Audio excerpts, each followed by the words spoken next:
I got to spend an entire weekend with 7 and 8 figure entrepreneurs, and this is the lessons that I learned.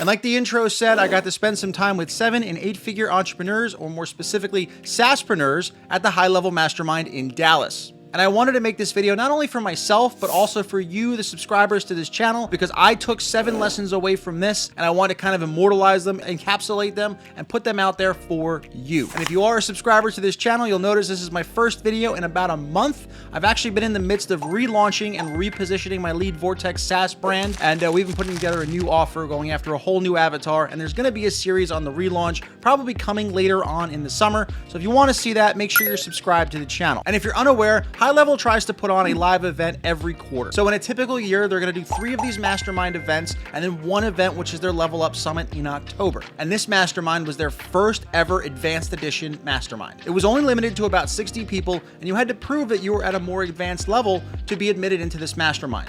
Now, because I passed my certified admin test and also had the SaaSpreneur award, I was granted access and didn't have to apply. But I heard that if you didn't have either of those 2 things, you had to apply, submit an application, and they could deny you entry into this advanced mastermind. Typically, masterminds will talk about how you're getting your first customers, how you're formulating your offers, but this one was focused around concepts that you're really not going to encounter until you reach a certain level of scale. But surprisingly, only a couple of the lessons that I learned applied directly to HighLevel. Now, the first 2 stages of the onboarding process are number 1, buy-in. This is where somebody actually makes the decision to purchase your product, and they make the decision that they're going to endure a little bit of pain to help get set up on your product. This is generally accomplished during the sales process or on a webinar. I've done videos on webinars before. I'll put a card up here in the corner so you can go ahead and watch it. The second phase of onboarding is actually called the configuration stage.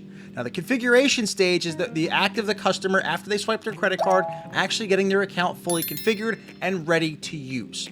I've talked about this before with my quick start guide. You want to give them probably an hour's worth of videos. They can sit down and get their account live in about an hour and kind of have a bare minimum product, so then they can kind of get off the clock and start getting things set up, fully set up, so that they can actually import the entire framework. Now, I thought that's where onboarding ended, but as you know, I had about 80% of my annual accounts churn out this past year, so I was clearly missing a piece of the puzzle. And that's when I talked to a gentleman by the name of Mike. We sat down, we talked about onboarding and customer success. It's one of his favorite topics, and he told me about the 3rd phase of onboarding, which is called adoption.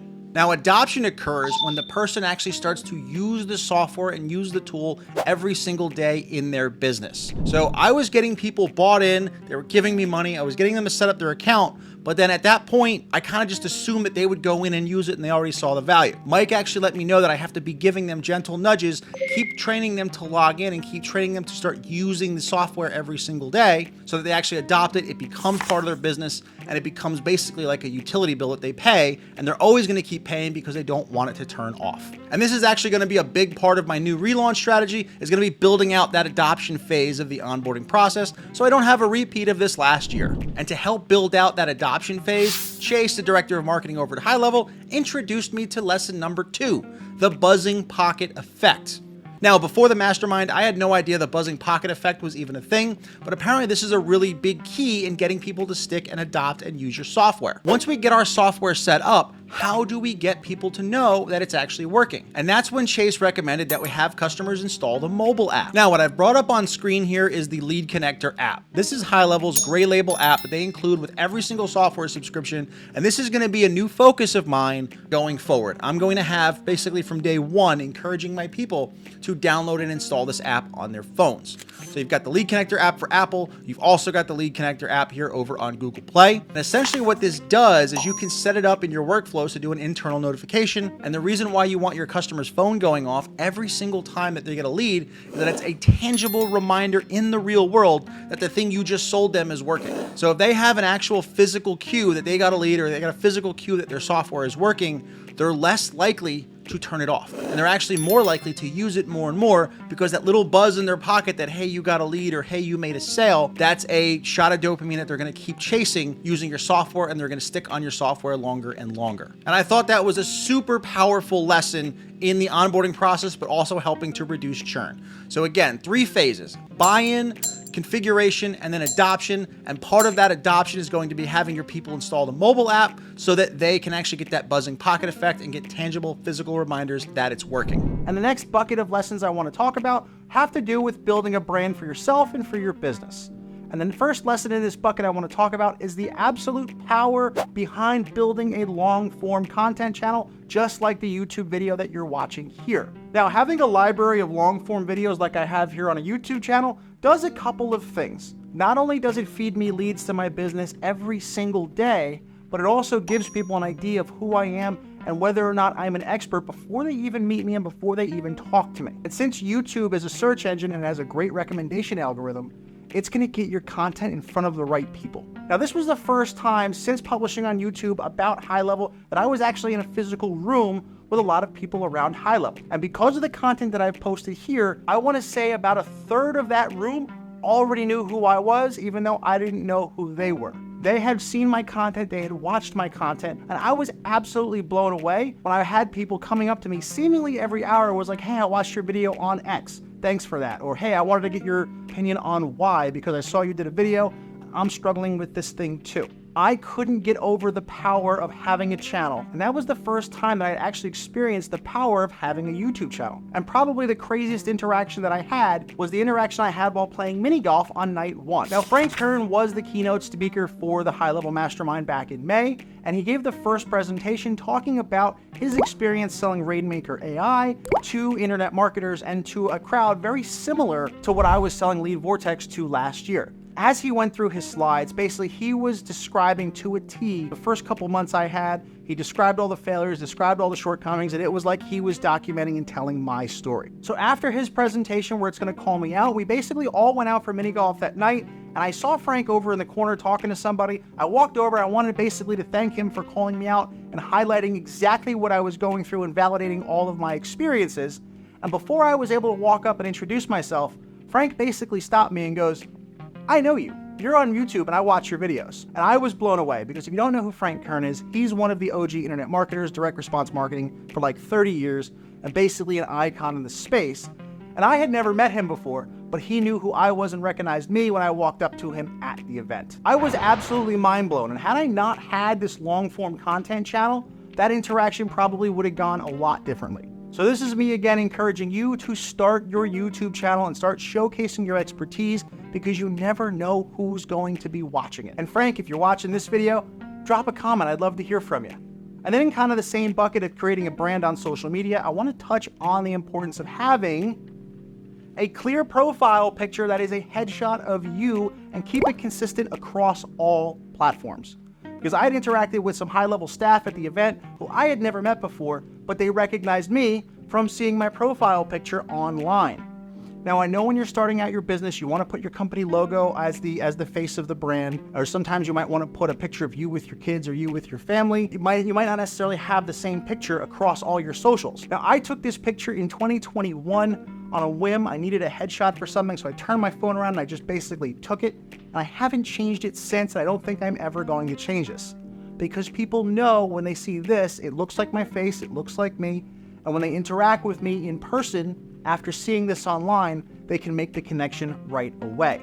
And I keep this across all of my platforms, right? For instance, here's my Facebook profile. It's the exact same picture. If I can come up here and I can zoom in, it's the same profile picture on Facebook. And then if we move over here to my TikTok profile, it is the same picture, but I did remove the background because TikTok, they kind of put the profile pictures over the video. So I put a clear background here so people can see more of my video, but it's the same picture. And then I put this big green ring around it so that when people see me in the comment section, they know it's me. I'm actually the only one I've seen who has this green ring around my profile picture. Again, that was something I did on a whim in 2020. I kind of left it ever since. So again, to recap these 2 lessons, number 1, make sure you're posting long form content because it builds authority. And if you have true expertise, people are going to see it. People who are much more farther along in the game than you. And then number 2, keep your same profile picture consistent across all of them and make sure it's a clean, clear headshot.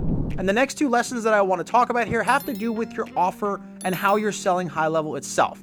I sat down with a gentleman who had 4,000 sub accounts on his particular system. He had actually maintained these people for 6 years, right? There are people, he had almost zero churn. I think he was net negative churn because people were referring people and people were spending more money over time. We had a good conversation about net negative churn, but that's not the point of this particular lesson. Now, I was in the middle of explaining that I'm currently in the process of losing about 80% of my subscribers and people are churning left and right. How was he able to get people to stick for so long? And what he said to me, he asked one question I didn't have an answer to. He asked me, what is your moat? And I had no answer, right? I was baffled, I was dumbfounded. And now your moat is that one thing or collection of things that's going to separate you from your competition, that's really hard to replicate and is pretty unique to you. It's gonna make it harder for your competitors to copy you. And now you're probably thinking, since we're all white labeling HighLevel, nobody has a moat because we're all literally selling the same thing. And that's just wrong. There's actually 2 things you can do to differentiate yourselves from the other high-level white label sellers. Number 1 is having your signature framework. I make a video on the signature framework. I'll put a card up here in the corner, so you can go ahead and check that video out there. Basically, if you create a framework that is yours, a process that is yours, it's proprietary to you, you're the only one that sells it. No one else can compete with you. But it's software and other people can figure out the same framework. So what you have to do is you actually have to create a reason other than the software for people to stick with you. What's something that's not software related that people can actually latch onto you and latch onto your mission about, again, that's not software related. And I know this is a high level video, but I'm gonna bring up a perfect example in ClickFunnels. People follow and people are loyal to ClickFunnels because they're loyal to Russell. Not only the fact that they're both entrepreneurs, but if you notice, a lot of people in the ClickFunnels world also have a very deep Christian faith. So they've actually connected on almost a spiritual level that it's not about the software anymore. It's about sticking with people, one, who might have a message, but also people who have a deep faith. Now, I'm not saying that you actually have to build your business based on your faith, because that's certainly not something that I'm going to do. But it's a really, really good example that I've noticed in our kind of immediate software world. Identify something about yourself, a community that you identify with, and try to bring it to the forefront of your business. And you'll be surprised at how many other people are going to actually latch onto you, not because of the software and it's not transactional, it's because they want to be a part of the same journey that you're on. And that in itself creates a moat. And the second lesson in this bucket actually came from what they call a Fast 5. I was unfamiliar with this concept, so I'm going to educate you on this now. So Paulson, the director of business development at HighLevel, he has this thing called the Fast 5, where he calls us up out of the audience with zero preparation and has us give a 5-minute presentation on a topic. It was a freaking scary ask. Here's actually a picture of me on stage giving my Fast 5 talk. The dude handed me a microphone, a whiteboard, shoved me up on stage and said, go, with no preparation. So what I did was I actually taught something that was pretty boring to me, but something that I knew inside and out, that I was just like, you know what, I can talk about 5 minutes and maybe someone's gonna think this is cool. And I talked about my comment tree on TikTok and how you can actually apply it to Instagram Reels as well. Now, the 30-second version of that is you're going to try to get one video to pop and go viral and draw a lot of comments. And then what you're going to do is you're basically going to do video comment replies on all of the comments that come in, the ones that are relevant, ones that are questions. And basically this is going to create this big web of videos so that you basically take over your prospects' FYP or their Reels feed. Now, for me, I had been doing this for 2 years and I thought this was something that everybody knew. But when I looked out at the crowd while I was going through and I was drawing this out on a whiteboard, all I saw was people in the audience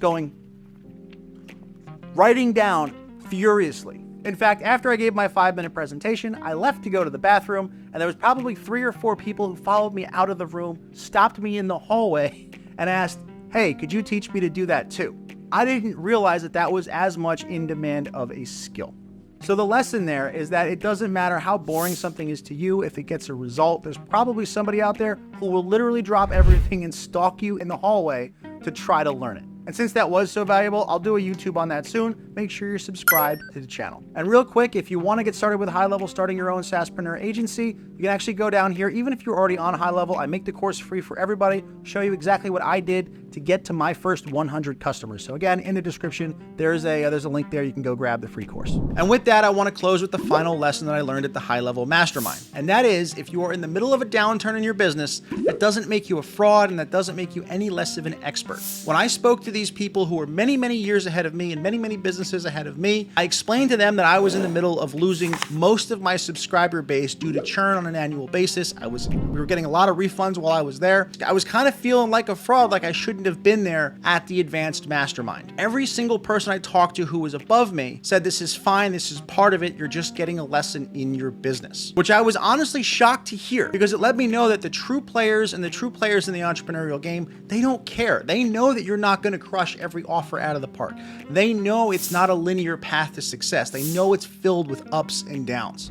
And true players don't care. They understand that it's all part of the game. The gentleman who I spoke to who had 4,000 subscribers, he actually asked me, he was like, what attempt is this? What number downturn is this that you're experiencing? I told him 4. This is probably my fourth downturn and my 4th relaunch. I remember what he said. He's like, well, I got a couple on you, mate. He was from Australia. And he said he had 17 businesses. And he proceeded to tell me that his now $4 million a year business was attempt number 17. So don't let your first couple failed attempts deter you. Just learn from them and you can move on. It's not gonna make me quit, even though I lost 80% of my subscribers in the past month. I'm not gonna quit. I'm gonna learn from it. I'm gonna pivot. I'm gonna come back stronger than ever. Because again, the people ahead of me and the people above me that I look up to didn't seem to care that I was in the middle of a downturn. They just wanted to know what I was going to do about it. I'm going to leave you with that. And if you want to watch another video, be sure to subscribe to the channel. And I've also put one in each of these 2 corners. And if you want to get started with high-level SaaS on your own SaaSpreneur journey, go ahead and actually grab the free course that's down in the description. I will see you in another video.